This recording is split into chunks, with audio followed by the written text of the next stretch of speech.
Oke, yang kedua tentang sholat qasar dalam keadaan musafir. Nah, ini juga ada kekhasan dalam mazhab Ahlul Bait. Dalam mazhab Ahlul Bait, sholat qasar 2 rakaat untuk 4 rakaat itu, zuhur 4 jadi 2, asar 4 jadi 2, isya 4 jadi 2, maghrib tetap 3, subuh tetap 2. Mengqasar sholat dalam mazhab Ahlul Bait bagi orang musafir itu hukumnya wajib. Wajib. Artinya kalau saya musafir, saya dari Jakarta misalnya berangkat ke Bandung, ada syaratnya harus menempuh jarak minimal 22 km. Sebagian bilang 22,5 km. Kalau PP jadi 44 atau 45. Itu kondisi persyaratan jarak tempuh. Yang kedua, memang mau tinggal di sana sebentar, kurang daripada 10 hari. Misalnya saya dari Jakarta mau ke Bandung misalnya. Saya mau tinggal di Bandung selama 10 hari.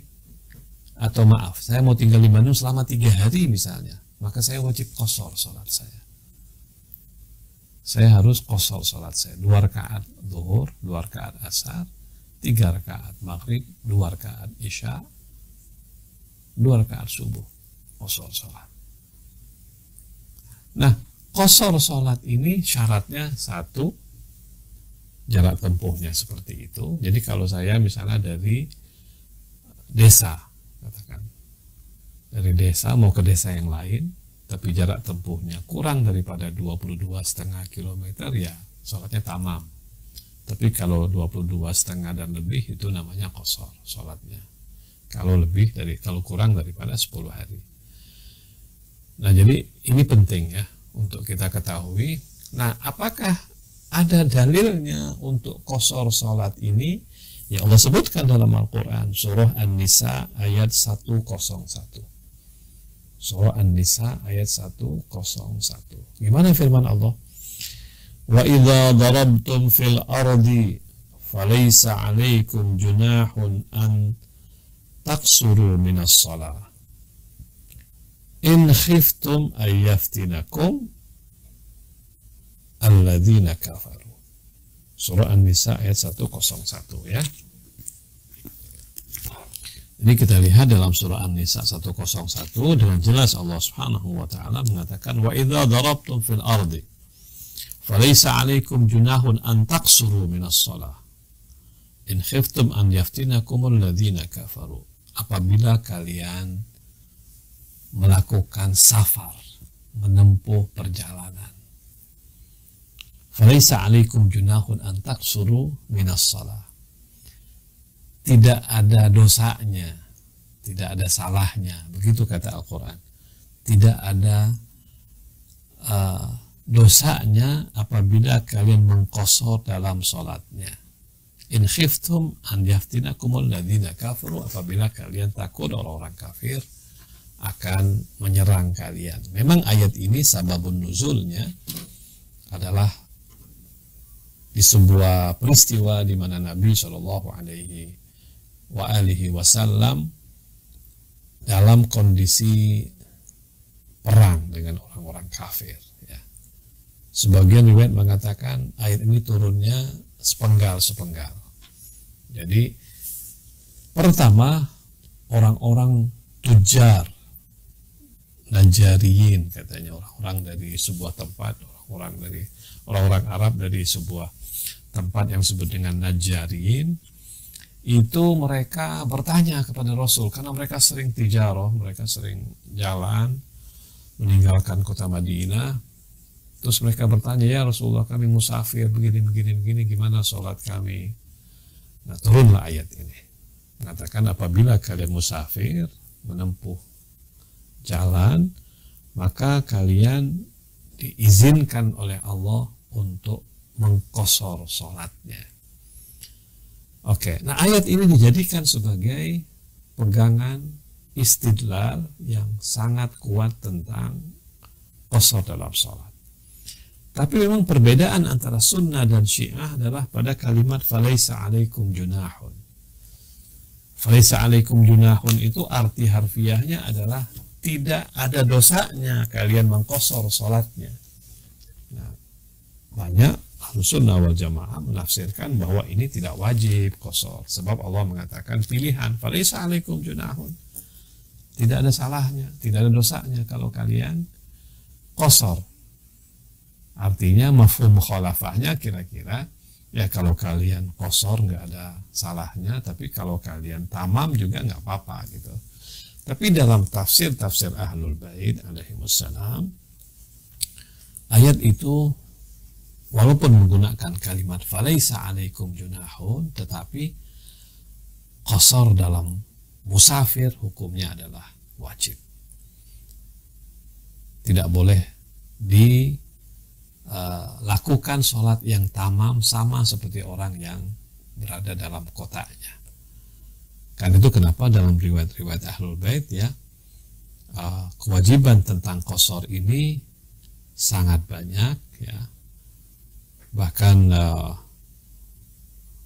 dalam tafsir Ahlul Bait, dalam kitab tafsir At-Tibyan, dalam tafsir Majma'ul Bayan ya, apalagi di dalam kitab-kitab ahkam, ayat ini yang kemudian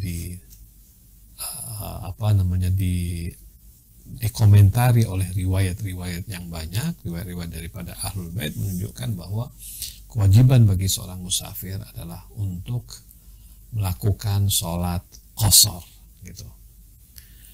Sholat qasar artinya sholat yang 4 menjadi 2 gitu. Wa zahirul ayah yaqtadi anna taqsir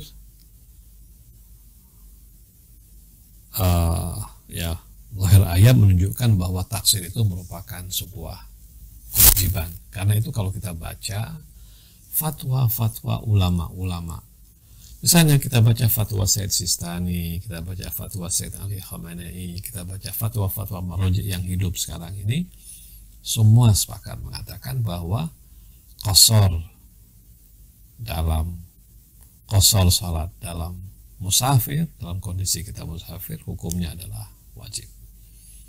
Syaratnya tadi, satu syaratnya jarak tempuhnya tidak boleh kurang daripada 22,5 km. Kalau Anda dari Jakarta mau ke Bogor, kita hitung dari perbatasan Jakarta ke perbatasan kota Bogor, wah lebih daripada 22,5, yaitu berarti wajib qasar. Satu. Yang kedua, kalau memang mau tinggal di sana kurang daripada 10 hari, oh saya mau ke Bogor cuman makan siang saja, tak lagi pulang, sholat zuhur di sana. Berarti ketika sholat zuhur di sana wajib apa? Wajib qasar sholatnya.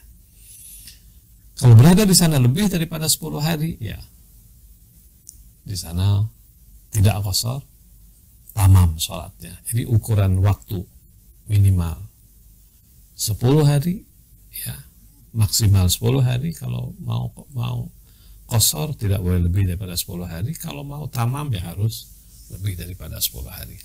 Jarak tempuhnya tidak boleh kurang daripada 22,5 km.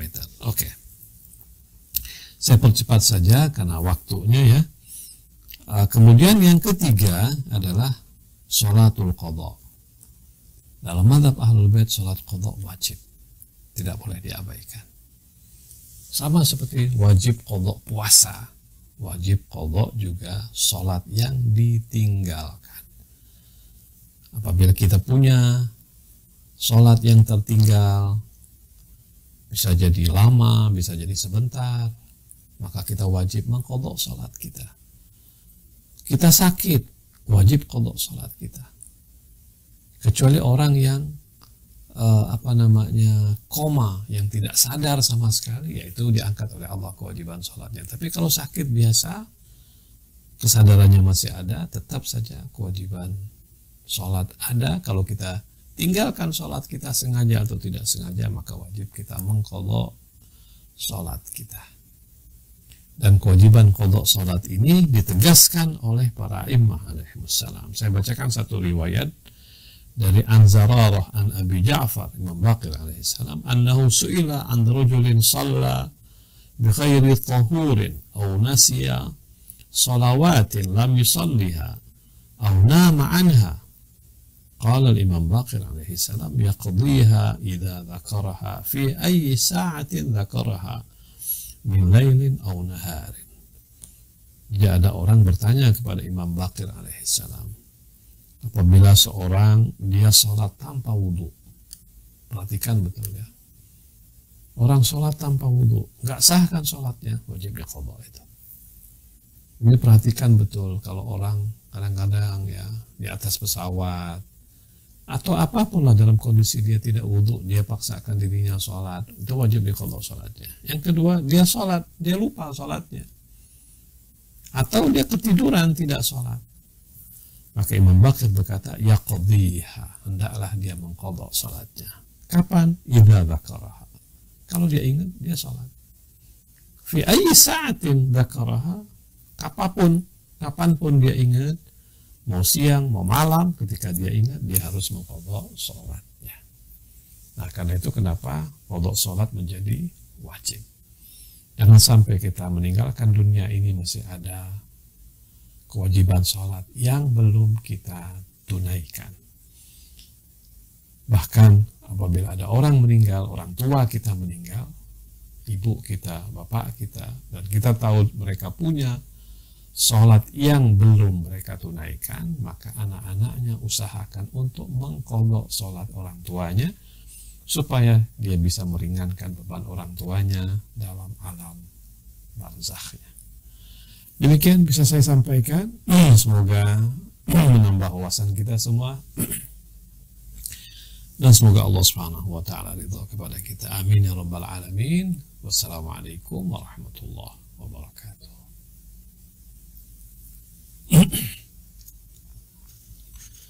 Mukmin dan mukminat, kalau ada pertanyaan kita akan bahas ya.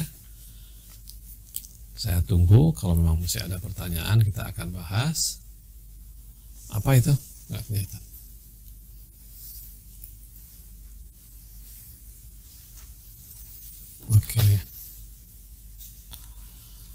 Oke, semoga Allah Subhanahu wa Ta'ala ridha kepada kita semua. Amin ya rabbal alamin.